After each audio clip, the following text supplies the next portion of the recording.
Hello friends, आपका स्वागत है टेस्ट ताकि में। फ्रेंड्स, इस वीडियो में डिस्कस करेंगे हीट के बारे में। इससे पहले हम वर्क ऑलरेडी डिस्कस कर चुके हैं। यदि वो वीडियो आपने नहीं देखे हैं तो उनको ज़रूर देखें। हीट क्या होती है फ्रेंड्स, आपको पता होगा। एक तो होती है आपकी एनर्जी और एक होती है हीट। बहुत सारे स्टूडेंट को हीट और एनर्जी में कन्फ्यूजन रहता है, इसलिए हम थोड़ा डिस्कस कर लेते हैं कि एनर्जी और हीट में डिफरेंस क्या होता है।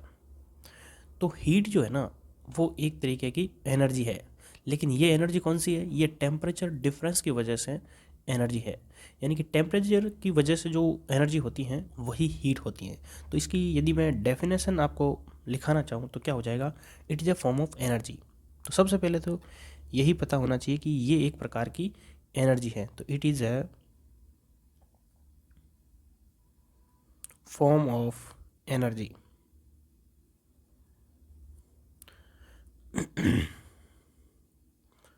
Interaction due to the temperature difference, due to the temperature difference, temperature difference। तो यहाँ पे आपको समझ में आ गया कि हीट जो है वो टेम्परेचर डिफरेंस की वजह से होता है। और यदि मैं इसकी बात करूँ हीट का मैथमेटिकल एक्सप्रेशन, तो मैथमेटिकल एक्सप्रेशन क्या हो जाएगा? हीट को हम Q से रिप्रेजेंट करते हैं, कैपिटल Q।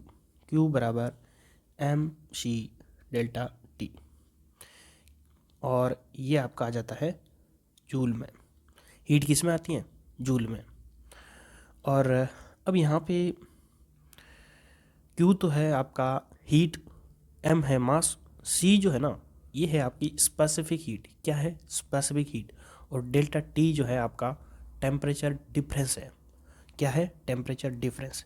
डेल्टा T यानी कि T final minus T initial. अब यहाँ पे जो स्पेसिफिक हीट है ये है C। तो ये क्या हो जाएगी? Q upon M delta T।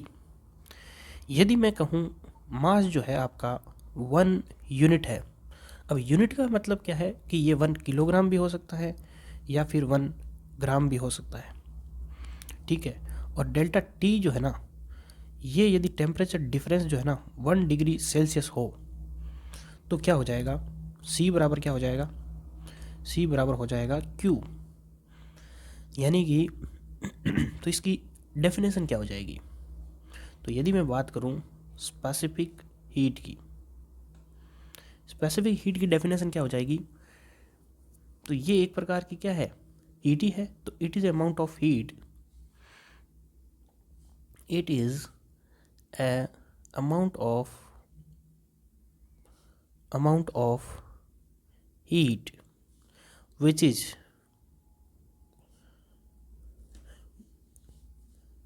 required to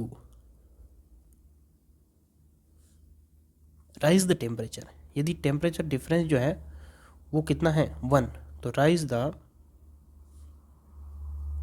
temperature of unit mass by unit difference, unit temperature difference. तो स्पेसिफिक हीट की डेफिनेशन आपको यहाँ पे समझ में आई होगी कि it is amount of heat which is required to rise the temperature of unit mass by the unit temperature difference. यानी कि मैंने अभी यहाँ पे जो लिखा है उसी को डेफिनेशन के रूप में लिखा है। यदि हमारा मास 1 है और टेम्परेचर डिफरेंस 1 डिग्री सेल्सियस है तो जो हीट होगी उसी को हम क्या बोलेंगे? Specific heat. स्पेसिफिक जब भी मैंने पिछले वीडियो में भी कई बार बताया है कि स्पेसिफिक का मतलब होता है किसी भी यूनिट मास के लिए, और यहाँ पे टेम्परेचर भी आ गया तो यूनिट टेम्परेचर के लिए। तो यूनिट यानी कि इकाई द्रव्यमान हो सकता है, तापमान हो सकता है, उनके लिए जो भी हीट होती है ना उनको स्पेसिफिक कहते हैं हम।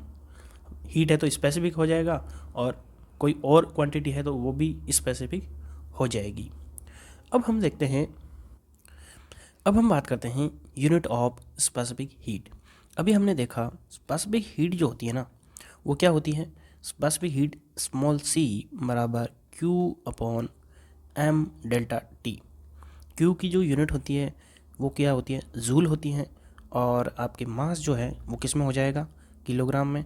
और delta T temperature difference, temperature difference को हम केल्विन में ले सकते हैं, या फिर हम जूल पर किलोग्राम पर डिग्री सेल्सियस। टेम्परेचर जो डिफरेंस होता है ना, चाहे केल्विन में हो, चाहे डिग्री सेल्सियस में हो, या किसी और यूनिट में हो, डिफरेंस जो होता है ना वो सेम ही होता है। तो स्पेसिफिक हीट की यूनिट जो है वो जूल पर किलोग्राम केल्विन होती हैं, या फिर मैं कह सकता हूँ यदि हीट जो है आपकी किलो जूल है तो किलो जूल पर किलोग्राम केल्विन भी होता है। अब ये जो स्पेसिफिक हीट है ना, इसकी जो वैल्यू है वो सॉलिड और लिक्विड के लिए बात करूँ मैं, सॉलिड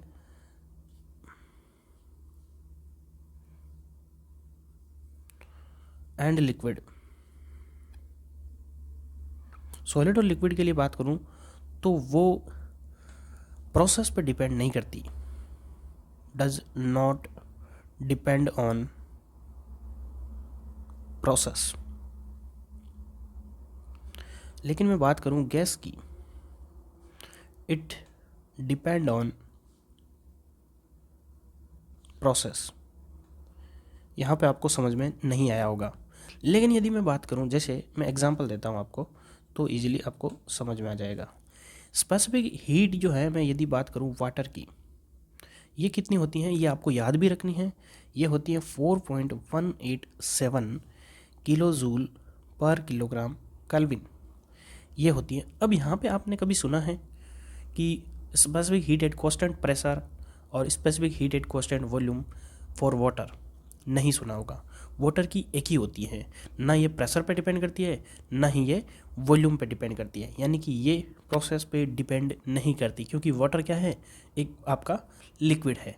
तो लिक्विड और सॉलिड और लिक्विड के लिए ये प्रोसेस पे डिपेंड नहीं करती, ये फिक्स ही होती है किसी भी क्वांटिटी के लिए या किसी भी मटेरियल के लिए। लेकिन यदि मैं बात करूँ गैस की, तो गैस की बात करूँगा तो यदि मैं बात करूँ एयर की, तो एयर के लिए specific heat at constant pressure, specific heat at constant volume होती है। ये दो अलग अलग वैल्यू होती हैं। आप सभी ने देखा होगा कि जो स्पेसिफिक हीट है वो गैसेस के लिए दो वैल्यू होती है, प्रेशर पे अलग आएगी, कांस्टेंट वॉल्यूम पे आएगी। तो मैं एयर की बात करूं तो सीपी की वैल्यू होती हैं 1.005 किलो जूल पर किलोग्राम केल्विन, और सीवी के लिए 0.718 होती हैं किलो जूल पर किलोग्राम केल्विन। ये तो आपको पता चल गया। और आप सभी को पता है गामा जो होता है ना आपका एडियाबेटिक इंडेक्स होता है, वो सीपी अपॉन सीवी होता है। इन दोनों को डिवाइड करेंगे तो एयर के लिए सीपी और सीवी की वैल्यू आ जाएगी आपके पास 1.4। किसके लिए? एयर के लिए। और एक आपका होता है कैरेक्टरिस्टिक गैस कांस्टेंट आर बराबर, वो होता है सीपी माइनस सीवी। इसे हम मेयर इक्वेशन भी कहते हैं। कई बार एग्जाम में पूछ लेते हैं कि मेयर इक्वेशन क्या है, मेरे को याद आ गया तो मैंने आपको यहीं पे बता दिया, आर बराबर C P minus C V. तो ये सिर्फ देखिए, जो दो वैल्यू होती है ना, ये सिर्फ गैसेस के लिए होती हैं, प्रेशर पे अलग होती हैं और आपका वॉल्यूम पे अलग होती हैं।